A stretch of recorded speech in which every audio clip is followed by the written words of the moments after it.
पंच प्रभु का स्मरण करने के लिए हाथ जोड़ लेंगे। ओम नमः सिद्धेभ्यः।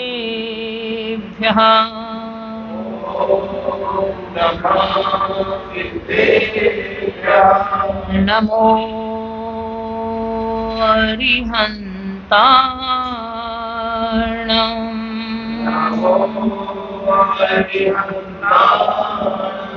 नमो सिद्धाणम्।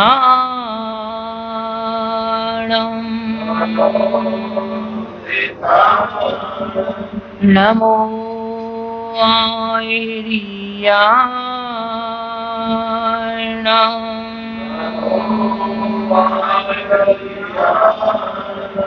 नमो वज्रायाणम्।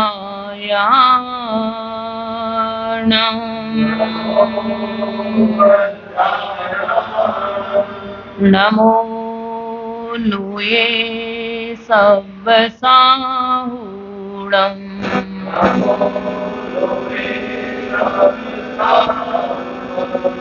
पंच परमेश्वरी भगवान की पंच परम पदईस कोसी सनवात्रैवार।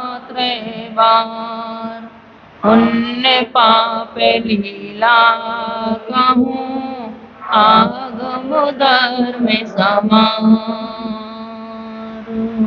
24 तीर्थंकर भगवान की परम पूज्य गुरुवर आचार्य श्री विद्याभूषण सन्मति सागर जी महाराज की द्वादशांग जिनवाणी माता की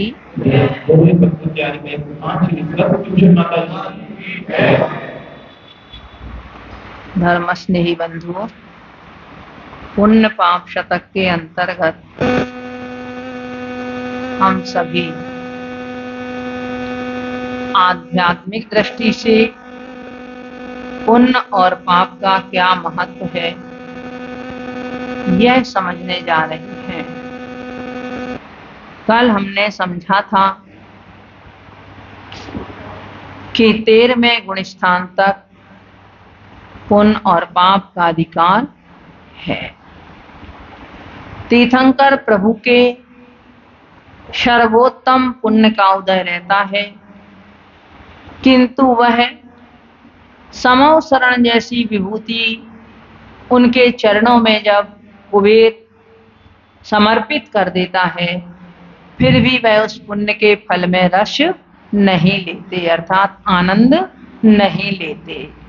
हमारे पास हमारे मन की कोई एक भी चीज आ जाती है तो हमें खुशी होती है ना, किंतु वहां तो इतना समो शरण का वैभव, उनके चरणों में विष जाता है, परंतु फिर भी वो ना उसमें उन्हें द्वेष है और ना उसमें उनको राग है।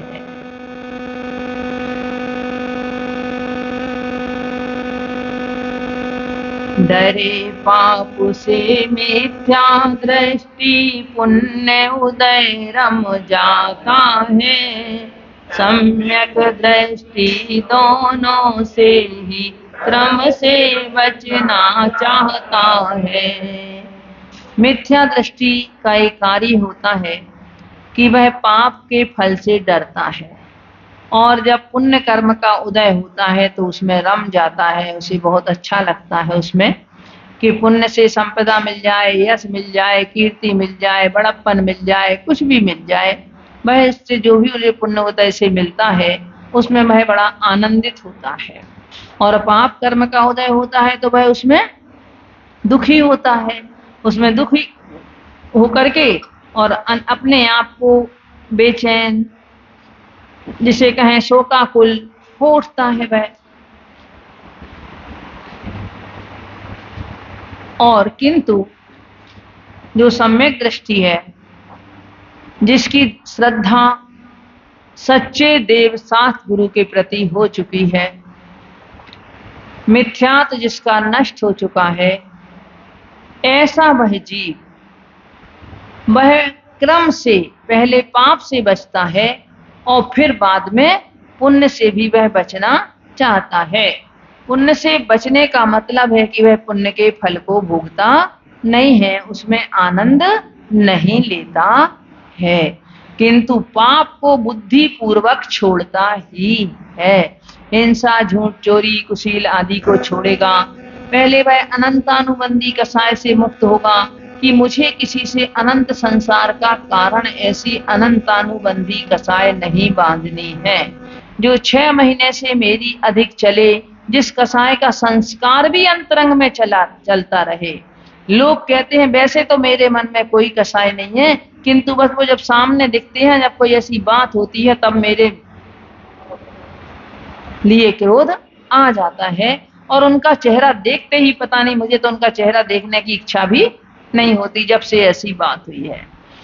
तो ये जो संस्कार हमारा चल रहा है अभी तक, हम भले इस बात को कह दें कि हमारे मन में उनके प्रति द्वेष नहीं है, यदि द्वेष नहीं होता तो आपको उनका चेहरा देख करके मन में द्वेष नहीं होता, द्वेष उत्पन्न नहीं होता। एक पत्थर के ऊपर आप जलती हुई तीली भी डाल दो तो वो तीली ही बुझ जाएगी, पत्थर का कुछ नहीं होगा, है ना। किंतु एक कागज पे यदि आप वही तीली डाल दो जलती हुई, तो कागज सारा जल जाएगा, क्योंकि कागज में ज्वलनशीलता है, वह जलने की क्षमता उसमें है। पाषाण में वह ज्वलनशीलता नहीं है, तो वह तीली ही वहां जाकर के बुझ जाएगी। ऐसे ही वह क्रोध कहो, मान कहो, हमारे में पहले अंतरंग में भरा हुआ है, तब कहीं वो बाहर निकलता है निमित्त पा करके। जिस पर्वत में जल ना हो उससे कभी नदी नहीं निकल सकती। पर्वतों से ही नदियां निकलती हैं, किंतु जिसमें जल का स्रोत ही ना हो उसमें से क्या निकलेगी। आप लोग कई बार बोरिंग कराते हो, 400-400 फीट लोग खुदाई करवा लेते हैं, फिर भी जल निकलता नहीं है। अरे जल हो तो जल निकले, और जहां जल होता है वहां कुछ ही फीट खुदाई करने पे जल निकल आता है।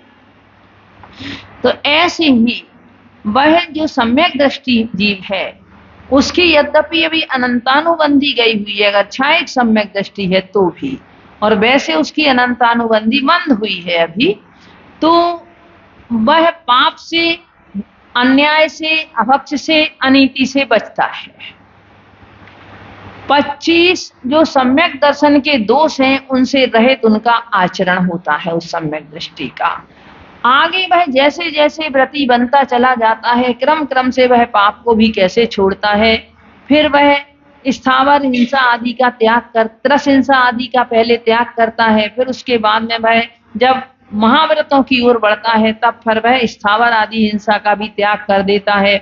तो ऐसे बुद्धि पूर्वक वह उन पापों का त्याग करता है, बुद्धि पूर्वक, संकल्प पूर्वक करता है कि मैं संकल्पी हिंसा का त्याग करूंगा, संकल्पी झूठ, चोरी, कुशील, परिग्रह आदि इनका संकल्प पूर्वक पहले त्याग करता है।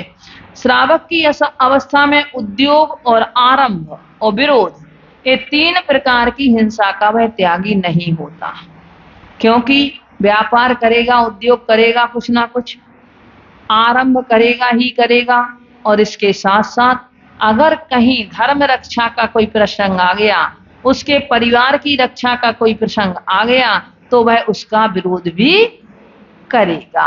और उसके विरोध में अगर कहीं हिंसा भी हो जाती है तो उसमें भी वह दोषी नहीं होता है उतना। तो ऐसे वह ज्ञानी सम्यक दृष्टि क्रम से अपने पापों को छोड़ते हुए और पुण्य क्रियाएं करते हुए आगे बढ़ता है, और अंत में जाकर के वह उस पुण्य के लिए भी, पुण्य और पाप दोनों से ही विराम ले लेता है। देखिए 13वें गुण स्थान में पुण्य करता नहीं है, किंतु पुण्य का फल भोगता है जी। पुण्य का जो उदय आता है, पुण्य और पाप से परे अवस्था तो सही देखा जाए तो 7वें गुण स्थान का जो 7 भाव है वहीं से हो जाती है, क्योंकि वह ध्यान की अवस्था होती है, और उस ध्यान की अवस्था में ना वहां पुण्य और ना वहां पाप, वहां सिर्फ आत्मचिंतन रहता है। आत्मचिंतन होते होते आत्मलीनता होती जाती है, और उस आत्मलीनता में इतनी लीनता बढ़ जाती है कि कोई रंच मात्र भी विकल्प नहीं रहता है, ध्यान ध्याता ध्येय का भी विकल्प नहीं रहता है। प्रमाण नए निक्षेप का भी विकल्प नहीं रहता है। और जब सब प्रकार से निर्विकल्प हो जाता है, द्रव्य गुण पर्याय का भी भेद उसके मन में नहीं रहता है, तो वह जीव केवल ज्ञान को प्राप्त कर लेता है। तो ऐसे इसका क्रम है कि वह इस क्रम से पुण्य के उदय को भोगते हुए भी पुण्य में के फल की इच्छा नहीं करता पहले तो, और बाद में इस पुण्य और पाप दोनों से ही विराम लेकर के वह अपने धर्म में वस्तु स्वभाव में लीन होता है। पाप करे नहीं किंचित ज्ञानी, पुण्य सहज में होता है।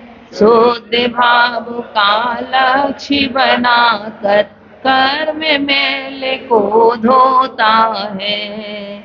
मैं पाप रंच मात्र भी नहीं करता है, किंतु पुण्य क्रियाएं सहज रूप में उसके होती हैं, स्वाभाविक रूप से होती हैं।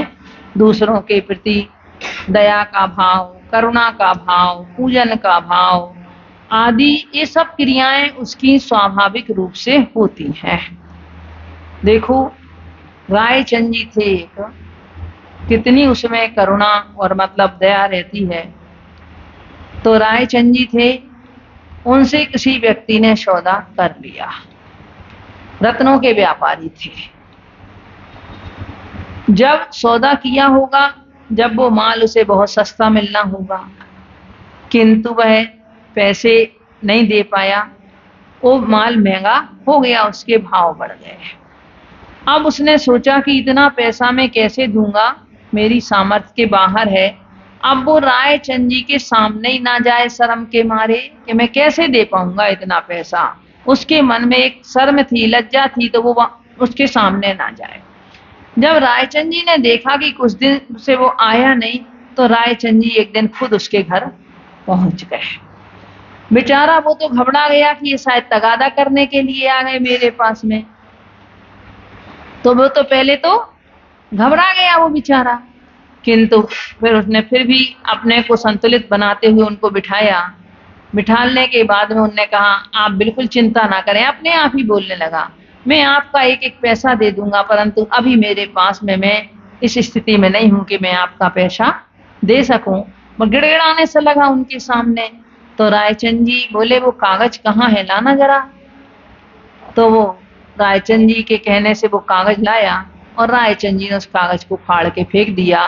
बोले, यही कागज था ना जो आपका दुख का कारण था, बस। बोले, अब तो नहीं है ना। तो दूसरे के प्रति मतलब कितना करुणा भाव होगा कि व्यक्ति दुखी हो रहा है, वो हो रहा है, और अपने भाग्य में जो होगा, जो अपना होगा, वो कहीं जाने वाला नहीं है, और जो अपना नहीं है वो अपने को मिलने वाला नहीं है। कहीं ना कहीं से वह आपके पास आ भी जाएगा तो निकल जाएगा। तो वो ज्ञानी पाप नहीं करता है, किंतु ऐसी पुण्य क्रियाएं, दान, परोपकार आदि, मतलब जो भी धार्मिक क्रियाओं रूप से जो भी है, सामाजिकता में जितने भी पुण्य क्रियाएं हैं, उन सब को भी करता है। और लक्ष्य उसका रहता है शुद्ध भाव का लक्ष्य बनाकर कर्म मेल को धोता है। वह शुद्ध लक्ष्य उसका शुद्ध भाव रहता है कि मैं अभी इन पाप पुण्य के उसमें हूँ, शुभ अशुभ भावों में परिणमन कर रहा हूँ, लेकिन अब मुझे क्या करना है, मेरा लक्ष्य है कि मुझे वह परम शुद्ध भाव को प्राप्त करना है। वह उस शुद्ध भाव का लक्ष्य बना करके अपने कर्म रूपी मेल को वह प्रक्षालित कर लेता है। जिस तरह से एक दिन आपको बताया था भरत चक्रवर्ती का, कि वह सामायिक के समय पे सामायिक करते थे, 6 खंड के राजा होते हुए भी, स्वाध्याय के समय स्वाध्याय भी करते थे, ध्यान के समय ध्यान करते थे।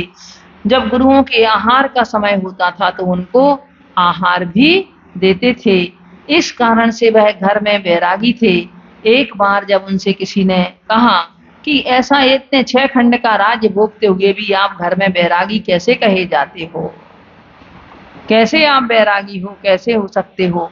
तो उन्होंने उस व्यक्ति के लिए कहा, तुम कल आना, तुम्हारी बात का उत्तर कल मिलेगा। और वो दूसरे दिन उसे बुलाया, उसके हाथ में एक तेल भरा कटोरा दे दिया और उसमें वो तेल इतना भरा हुआ था कि उसमें से समझो एक बूंद भी उसमें और नहीं जा सकता था। और उससे कहा कि जाओ तुम सारा राजमहल देख आओ, अभी हमारे जितने भी खजाने हैं, जो कुछ भी है, सब कुछ तुम देख के आओ। और उसके साथ में एक शर्त लगा दी। दो उनके लोग दोनों तरफ उसके चल रहे थे, दोनों के हाथ में नंगी तलवारें थी। बोले अगर एक बूंद भी तेल इसमें से निकला तो तुम्हारी गर्दन अलग कर दी जाएगी। अब बेचारा वो कह रहे हैं, उनको दिखाने के लिए गए तो ये सोने का है, ये हीरे जवाहरातों का है, ये माणिक का है, ये इनका है, वो उनका है। ये वो बेचारा हूं करता जा रहा, परंतु उसकी निगाह किसकी तरफ? अपने तेल के कटोरे की तरफ, कि अगर एक बूंद भी तेल इसमें से गिर गया तो आज मेरी जिंदगी चली जाएगी। तो जब लौट करके आया, भरत महाराज ने पूछा, देख आए? बोले महाराज सच्ची बताऊं तो मैंने तो इस तेल के कटोरे के अलावा और कुछ नहीं देखा। बोले क्यों? बोले अपनी मृत्यु का जो भय था कि क्या पता एक बूंद भी गिर गई तो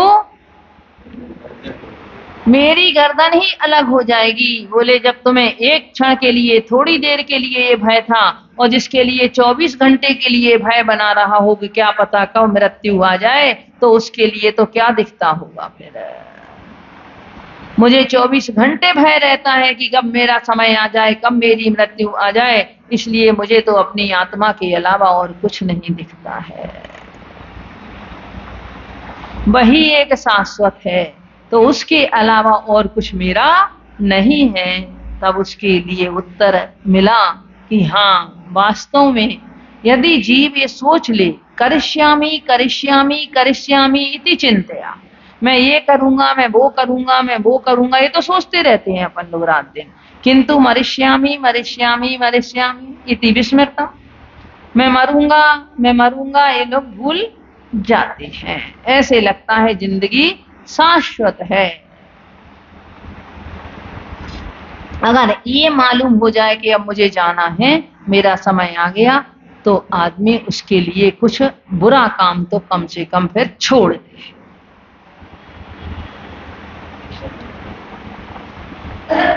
ना चाहे वह स्वर्ग संपदा, नरकों से नहीं डरता है, किंतु नरक में जाने जैसे कार्य कभी नहीं करता है। वह ज्ञानी स्वर्ग की संपदा की इच्छा भी नहीं करता और नरकों से डरता भी नहीं है, माने दुख से डरता नहीं है और सुख की इच्छा नहीं करता है। किंतु इसका मतलब ये नहीं है कि व्यक्ति जैसे गुस्से में कहते अरे और क्या होगा, नरक चले जाएंगे, और क्या हो जाएगा इससे, तो ऐसे भी वो दुस्साहस पूर्ण कार्य भी नहीं करता है कि हम नरक चले जाएंगे। हम ऐसे बुरे काम कर लें, पाप कर लें, दूसरों के साथ अन्याय अनीति कर लें और हम नरक चले जाएंगे, और इससे ज्यादा और क्या होगा, हम कह देंगे, लोग कह देंगे उसके लिए हमें क्या करना है, भीख मंगवा दी मैंने तो देखना, मैंने अगर उसके लिए हथकड़ी नहीं डलवा दी तो देखना, लोग बड़ा उससे कहते हैं। और उसके बाद में ये नहीं सोच पाते कि ये मेरा रौद्र ध्यान है, अगर उसके भाग्य में नहीं होगा तो तुम कितनी भी कोशिश कर लो, उसके लिए तुम हथकड़ी नहीं डलवा सकते हो। उसका पुण्य होगा तो तुम उसके लिए कटोरा मांग करके भीख नहीं मंगवा सकते हो।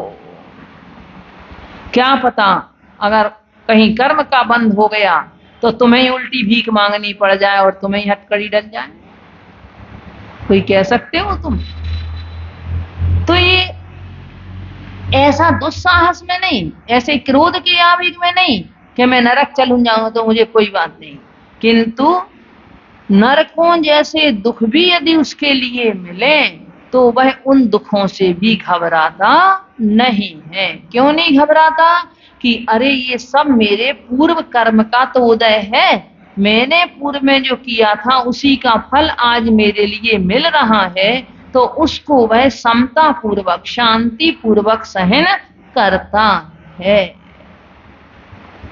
किंतु नरक में जाने जैसा कार्य कभी नहीं करता है। नरक चला जाए तो कोई दुख नहीं, अगर पहले मान लो किसी उसमें उसका नरकायु का आश्रय हो गया है, बाद में उसने सम्यक दर्शन यदि प्राप्त किया है, तो अगर नरक चला जाए तो उससे डरता नहीं है, किंतु स्वयं नरक में जाने जैसे काम करता नहीं है कि स्वयं ऐसे काम करे कि जिनके माध्यम से वह नरक चला जाए।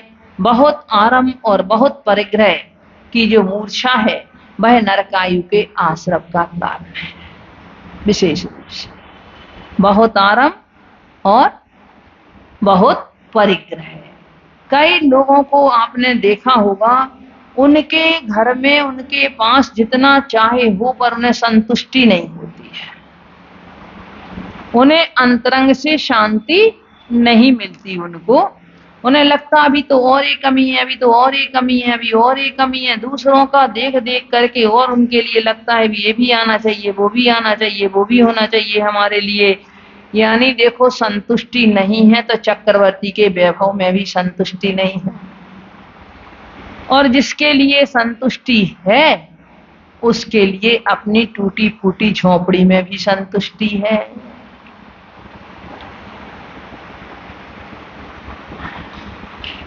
तो इस तरह से वह ऐसे काम नहीं करता है जिससे उसे नरक आयु का आश्रव हो, किंतु अगर कहीं किसी कर्म के उदय में, अज्ञानता में, कसाय में, किसी कर्म के उदय में अगर ऐसी परिस्थिति आती है तो वह वहां के दुखों से डरता नहीं है। भोग निदान नहीं हो जिसमें ऐसा पुण्य सुहाता है, कारण हो वैराग्य धर्म का अशुभ सुखद बन जाता है। देखो, उसे पुण्य भी अच्छा लगता है तो कैसा अच्छा लगता है, वह जिसमें भोगों की आकांक्षा ना हो और भविष्य के लिए भी निदान ना हो। भोगों की मैं ये तपस्या कर रहा हूँ, मान लो पुण्य के उदय में तपस्या कर रहे, मुनि बन गए, तो मुझे इसका फल ये मिले कि मैं राजा बनूं, मैं चक्रवर्ती बनूं, मैं वैभवशाली बनूं, मेरे लिए इतनी संपदा हो, मैं सारी दुनिया में मेरा यश फैले। इस तरह की ये भोगों का निदान भी वह नहीं करता है।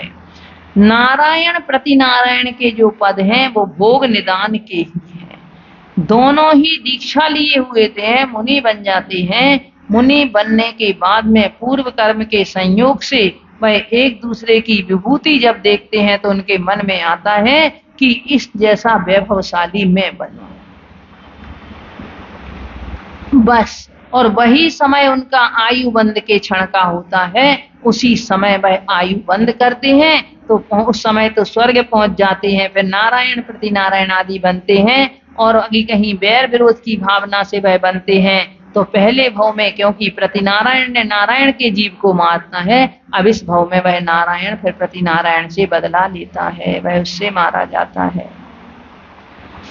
हम भी अगर हम व्रत आदि करते हैं तो उसमें हम स्वर्ग चले जाएं, हमारे लिए ऐसा हो जाए, हमारे लिए यश मिल जाए, हमारे लिए अनेकों प्रकार की कामनाएं रहती हैं। किसी के यहाँ पुत्र नहीं है तो पुत्रेषणा से करते हैं, किसी के यहाँ लोकेषणा से करते हैं, कोई वित्तेषणा से करते हैं।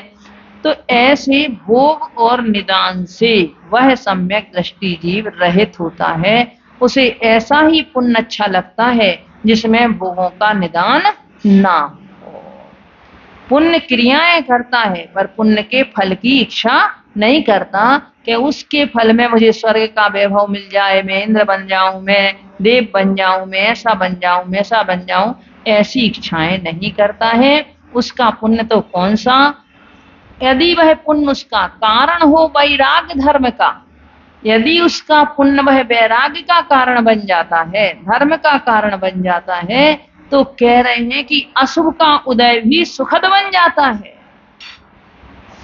रावण ने जिन जिन राजाओं को जीता वह दीक्षा लेकर के चले गए, पराजय हुई, अशुभ कर्म का उदय आया, किंतु उनके लिए सुखद बन गया कि नहीं बन गया? उनके लिए वह सुखद बन गया कि वह दीक्षा लेकर के कल्याण कर लिया उनने, और रावण जो सबको जीतने वाला था वो रह गया। तो ऐसे ही अगर हमारा भी अशुभ कर्म का उदय है और वो अशुभ, कोई हमसे अशुभ शब्द बोल देता है, गलत शब्द बोल दिए, मान लो किसी के लिए कुछ खाने पीने की आदत है, और उसके लिए किसी ने बहुत डांट दिया, बहुत उसके लिए वो कर दिया, अब उसके दिमाग में बेचैनी आई और उसने लेके छोड़ दिया, तो वो उसको डांटना उसके लिए सार्थक हो गया, वो अशुभ उसके लिए सुख देने वाला बन गया कि नहीं बन गया। किसी की घर में अगर मान लो कोई घटना घट गई, कोई अशुभ घटना घट गई, और उस अशुभ घटना ने उसे वैराग्य दिला दिया,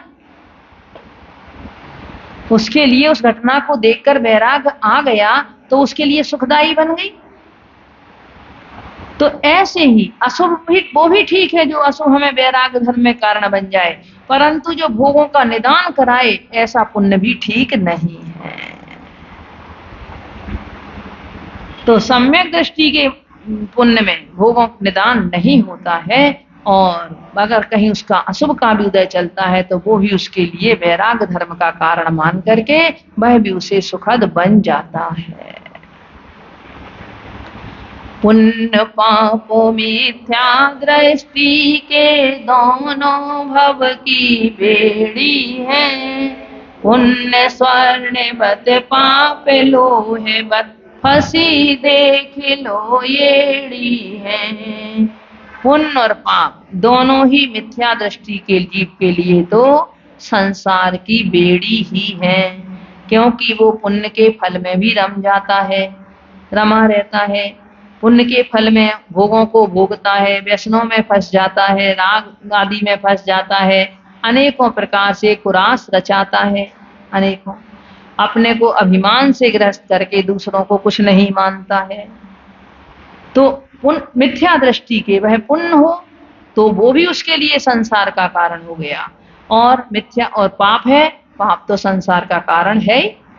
तो ये उसके लिए दोनों ऐसे हो गए जैसे पुण्य सोने की बेड़ी हो और पाप लोहे की बेड़ी हो, परंतु चाहे बेड़ी हो सोने की चाहे लोहे की, आप भाग नहीं सकते, आपके पैर की एड़ी तो उसमें फंसी हुई है। तो कहते चाहे वो दोनों किसी तरह की हो, किंतु उसमें आपकी एड़ी फंसी हुई है, अर्थात आप उससे रहित नहीं हो पा रहे। कौन? जो अज्ञानी है, जो मिथ्या दृष्टि है, जो अभी जिसका भी संसार शेष है, ऐसा वह अज्ञानी जीव के लिए वह पुण्य भी बेड़ी के समान है और पाप भी बेड़ी के समान है। अंतर इतना है, पाप पुण्य को वह अच्छा मानता है और पाप को वह बुरा मानता है। धन परिजन सुख दुख का कारण यह जग जन सोचा करते, पुण्य पाप बिन हिले न पत्ता, ना जन में कोई मरते। धन है, परिजन है, ये सब हमें सुख के कारण भी हो सकते हैं और दुख के कारण भी हो सकते हैं। ये हैं हमें ऐसे, तो हम ये सोचा करते हैं संसारी जीव, धन है तो हम सुखी हैं, नहीं है धन तो हम दुखी हैं। परिवार यदि हमारा अच्छा है तो परिवार से हम सुखी हैं, और परिवार यदि अच्छा नहीं है, अनुकूलता नहीं है परिवार से, तो हम दुखी हैं। ये जगजन सोचा करते, ये संसारी जीव ऐसा ही सोचते हैं, उनको ही सुख और दुख का कारण मानते हैं, परंतु इसमें भी कोई भी सुख और दुख का कारण तुम्हें नहीं है, तुम्हारा पुण्य पाप ही तुम्हें सुख दुख का कारण है। पुण्य पाप बिन हिले ना पत्ता, पुण्य और पाप के बिन तो बोले पत्ता भी हिलता नहीं है। अगर आपका आज बेटा आज्ञाकारी है तो समझो कि हम पूर्व जन्म में कहीं ना कहीं कुछ ऐसा करके आए थे इसके लिए, उसके कारण से आज ये मेरे प्रति समर्पित है। अगर आपकी पत्नी आपके लिए वो है तो समझो कि वह भी कहीं ना कहीं से आपके लिए यदि अनुकूल है तो आपका कोई पूर्व का अच्छा संयोग रहा होगा, और यदि आपके प्रतिकूल है तो आपका कोई पूर्व जन्म का भी संयोग कोई कैसा रहा होगा, वह भी आपका कोई अशुभ संयोग रहा होगा, इस कारण से वर्तमान में भी आपने उसी तरह का कर्म बांधा होगा, बैर विरोध का कर्म बांधा होगा, कसायों का कर्म बांधा होगा एक दूसरे से। इसलिए आज भी घर में भी चैन नहीं है।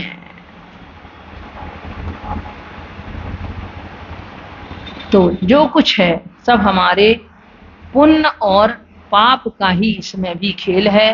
पुण्य से हमें जो मिलेगा अनुकूलताएं मिलेंगी, और पाप से मिलेगा तो प्रतिकूलताएं ही हमारे लिए मिलेंगी। ओम नमः सिद्धेभ्यः।